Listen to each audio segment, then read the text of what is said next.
All right, fiscal focus time, as always, brought to you by Info Choice. So it goes without saying, the big elephant in the room is the RBA decreasing the cash rate, the first cut in 4 years to 4.1%. As always, we love hearing from Warren Hogan. He's the Chief Economic Advisor from Judo Bank. So g'day, Warren. Welcome to Savings Tip Hey, Jar. Just hey, thanks broadly, for having me again. what did you make of this decision? Well, as I suspected, the economic rationale for it is just non-existent. They've revised up inflation, effectively extending the cost of living crisis in the name of providing some rate relief. Again, presumably targeted a certain cohort of the community. I'm not sure that that's consistent with the idea that they're resolute in their determination to get inflation under control, and it certainly doesn't take into account any of the risks that inflation could actually be something that's more of a problem than what most people think. So, look, I'm concerned that this isn't going to sort of prove to be a very good decision. I don't think they're going to cut again anytime soon. Mm. And yeah, I actually, despite all the politics of it with an election campaign coming up, I think Australians.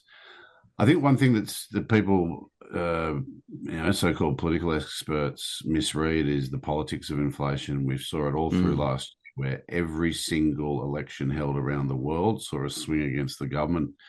The common factor is inflation. And the idea that you sort of cheer from the rooftops that you saved the economy from a recession and got inflation down, but took longer to do it. Well, for people individually, they're sort of saying, okay, so we're all paying a price to sort of keep the unemployment rate down or what have you. And I'm not sure that people are all that happy with that. So I think the misreading of the politics of inflation continues, and unfortunately now the RBA is indulged in it. So I hope I'm wrong, as I've been saying a lot last few years. But this inflation is not gone by any stretch of the imagination. And the RBA could look pretty stupid. But anyway, the banks have cut their rates. It's only 25 basis points. It's going to give what was looking like a recovering economy a boost, and it just remains to be seen what will happen with inflation.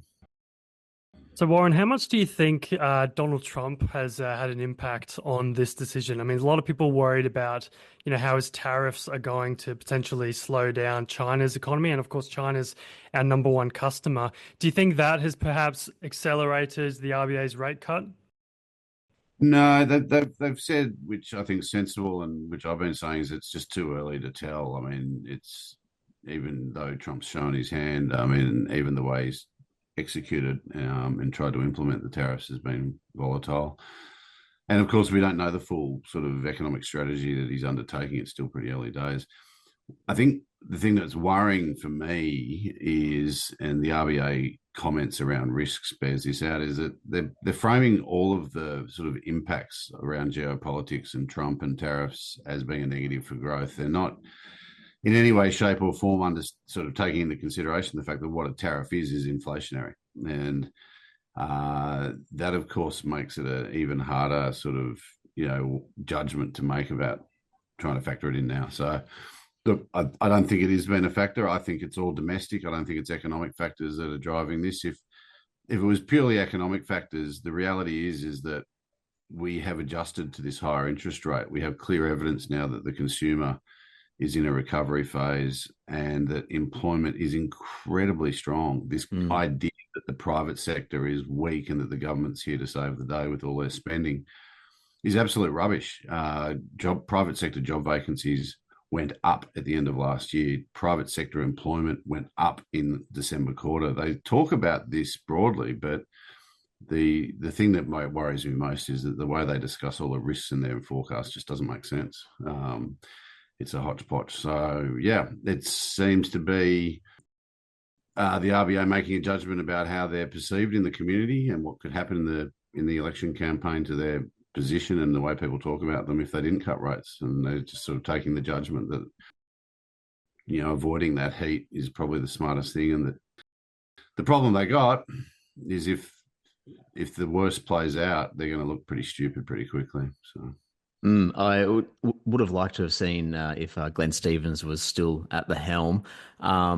Now, what sort of gets me with this decision, Warren, is the fact that for yonks, and they still say this, is they won't alter the cash rate until inflation is sustainably within the band. Now, the underlying inflation figure is still outside of that band, let alone sustainably. So, like, what do you make of this? Well, again, I don't think they can be confident of it because even though they're forecasting inflation to be sort of in the band for the next 3 years, they've actually revised it up. It's not ever getting to the midpoint now. It was 3 months ago. So that's what I mean when they say they're putting inflation into the economy. But also, they're assuming wages growth slows further and stays low. They're assuming productivity growth picks up and starts growing at a quite healthy rate. None of which I think is a sensible assumption, seeing none of these things are being sort of borne out by the data. The Fair Work Commission data, which they have conveniently stopped publishing for the last 4 months, was showing a pickup in wage enterprise agreements that were approved and finalised in September and October.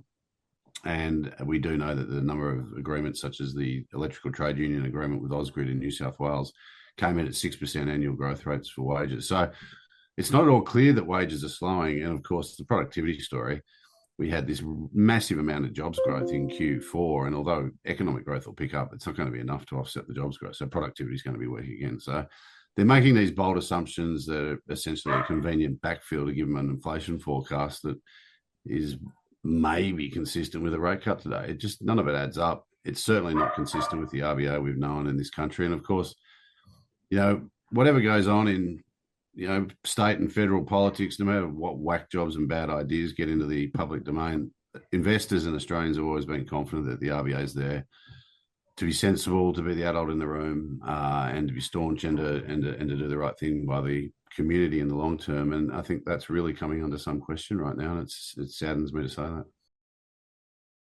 So Warren, you made a lot of headlines last year when you were one of the few people coming out saying that the RBA would hike, 2 to 3 more times.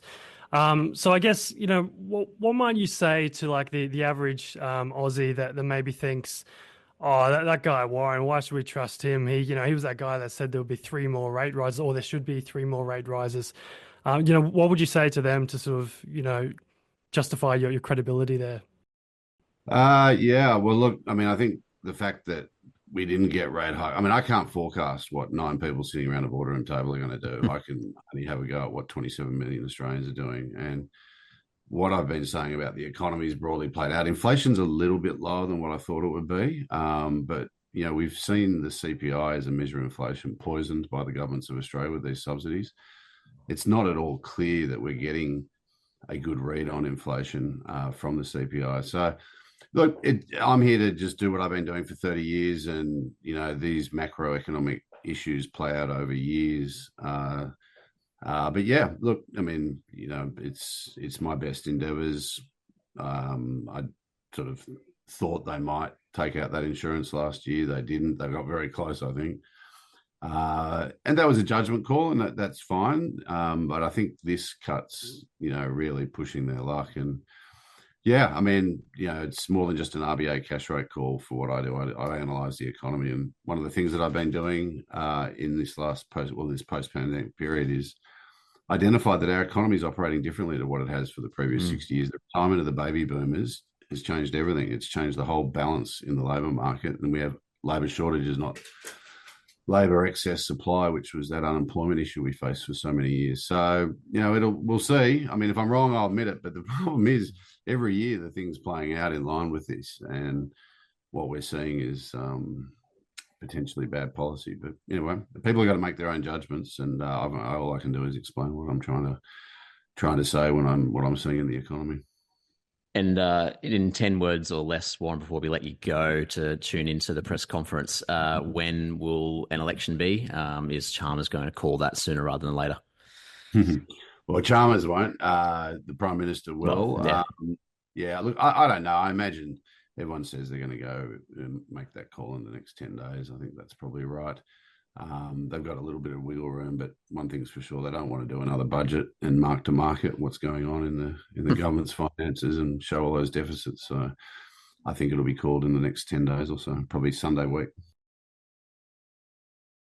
Well, Warren Hogan, as always, we always appreciate your insights here and the sort of generosity you give us with your time, particularly on such a busy day. So thanks so much once again for joining us on the Savings Tip Jar. Fantastic. All right. Thanks, guys. All the best. Thanks, Warren.